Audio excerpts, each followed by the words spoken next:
আসসালামু আলাইকুম। আমি ফার্মাসিস্ট রাশেদ আছি আপনার সাথে।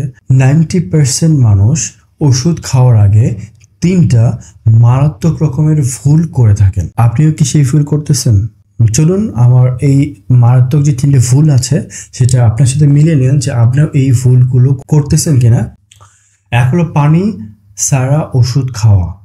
অনেকেই পানি ছাড়া ওষুধ খেয়ে থাকে এবং চাইল্ড থেকে শুরু করে অ্যাডাল্ট থেকে শুরু করে বা অনেক বয়োবৃদ্ধ আছে বা বয়োজ্যেষ্ঠ আছে, তারা অনেকে কী করে যে অনেক তো মেডিসিন খাচ্ছে, অনেক সময় পানি ছাড়াও খেয়ে থাকে। কিন্তু আপনি কি জানেন এটা আপনার গলায় এটা আটকে যেতে পারে এবং এরকম অনেক কেস আছে যে তারপর গলায় আটকে যাওয়ার পর অনেক ধরনের প্রবলেম হওয়ার পর তারা হসপিটাল এসে তাদেরকে ট্রিটমেন্ট করে তারপরে বাসায় ফেরত পাঠানো হয়েছে। So be careful about this. তো ভুল নাম্বার 2 যেটাও আমরা কন্টিনিউ করে থাকি যে অনেক মেডিসিন আছে খাবারের আগে খেতে হবে, কিছু মেডিসিন খাবারের পরে খেতে হবে। এটা আমরা যখন প্রেসক্রিপশন আমরা হাতে নিব বা ডক্টরের কাছে প্রেসক্রিপশন নিব তখন ডক্টরের কাছ থেকে অথবা ফার্মেসিতে একজন এগ্রিড ফার্মাসিস্টের কাছ থেকে বা ফার্মাসিস্টের কাছ থেকে আমরা খুব ভালো করে বুঝিয়ে নিব যে এটা আগে খেতে হবে না পরে খেতে হবে। খাবারের আগে অনেক ওষুধ খাওয়া যায় না। পেইন কিলার যে ওষুধ আছে বা ম্যাক্সিমাম ওষুধ আছে খাবারের পরে ইনটেক করতে হয়, ম্যাক্সিমাম ওষুধ।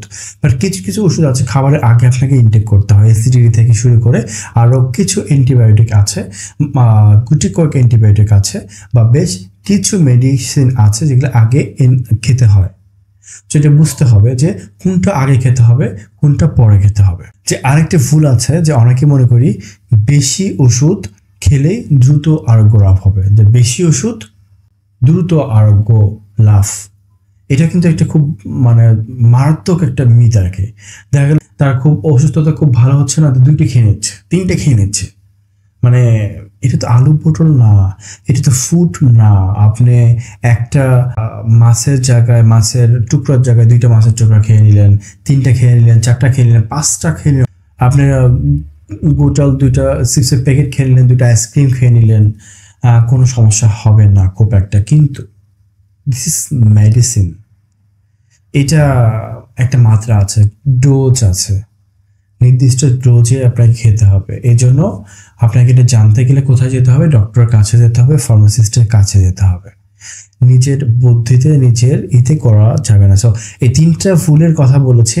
সো আপনারা কে কে এই ফুলগুলো করে থাকেন বা করার পর প্রবলেমে পড়েছেন সেটা আমাকে কমেন্টে জানাবেন। এবং আমাদের যে পরিচিত মানুষ আছে, প্রিয়জন আছে, তারা যেন এই ফুলগুলো না করে থাকে, তারা যেন সচেতন হতে পারে। এই জন্য আমরা বেশি বেশি করে শেয়ার করব। সো দেখা হবে নেক্সট ভিডিওতে। Thank you.